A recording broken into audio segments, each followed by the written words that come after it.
பல்வேறு உறுப்பினர்கள் போதைப் பொருள் பழக்கத்தை தமிழகத்தில் நிலவும் போதைப் பொருள் பழக்கத்தை பற்றி குறிப்பிட்டார்கள்.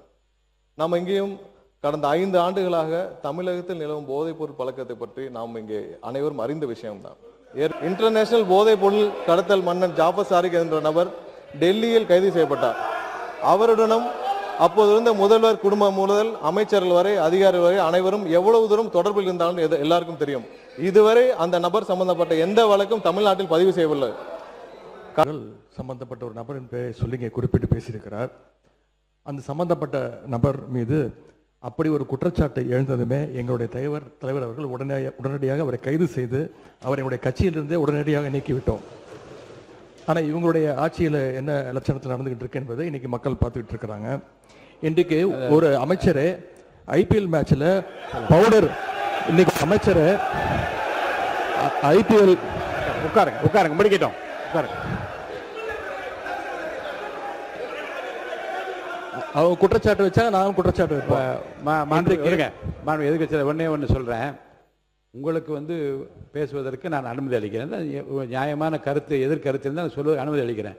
ஆனால் உங்கள் கட்சியை சார்ந்தவர்களே நீங்கள் பேசி நான் உட்கார அமைச்சர் இருங்க, அமைச்சரை நான் உட்கார சொல்லிவிட்டேன்.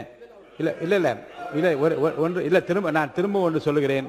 ஒரு கட்சியை சார்ந்த ஒரு நீங்க என்ன உறுப்பினர் ஆஸ்டின், நீங்க அவருக்காக உங்க எதிர்கட்சி தலைவருக்காக பேசுறீங்களா? உட்காருங்க. நீங்க அவர் தான் உட்கார சொல்லிட்டேன்ல, நீங்க பேசக்கூடாது. உட்காருங்க ஆஸ்டின் சார், உட்காருங்க. நீங்க உறுப்பினர் ஆஸ்டின் உங்களுடைய கட்சியினுடைய தலைவர், நீங்கள் எல்லாம் மதிக்க வேண்டிய, நான் மதிக்க வேண்டிய எதிர்கட்சி தலைவர், அவருக்கு நான் வாய்ப்பு கொடுத்திருக்கிறேன்.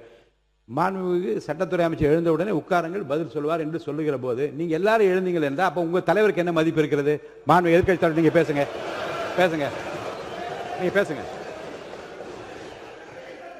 நீங்க பேசுங்க. மாண்பு பேரவைத் தலைவர்களே, ஒரு அமைச்சரே ஐபிஎல் மேட்ச்ல பவுடர் நுணுக்கிக்கிட்டு மாத்திரை நுணுக்குன்னு கதை விட்டாரு. அவர்கிட்ட உங்களுடைய காவல்துறை ஏதாவது விசாரணை நடத்துச்சா? அவர் மேல ஏதாவது நடவடிக்கை எடுத்திருக்கீங்களா?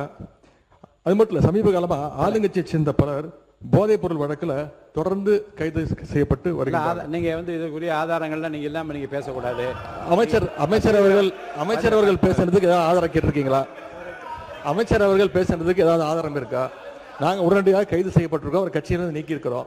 உங்களுடைய அமைச்சர் ஐபிஎல் மேட்ச்ல பவுடர் நொடுக்கிட்டு இருந்ததை இன்றைக்கு உலகமே பார்த்துச்சு, பல்வேறு விமர்சனங்கள் வந்துச்சு. குழந்தைக்கு மாத்திரை கொடுத்தேன்னு கதை விட்டாரு. அதற்காக ஏதாவது விசாரணை நடத்திருக்கிறீங்களா? புகார் எடுத்திருக்கிறீங்களா? ஏதாவது நடவடிக்கை எடுத்திருக்கீங்களா? கேட்க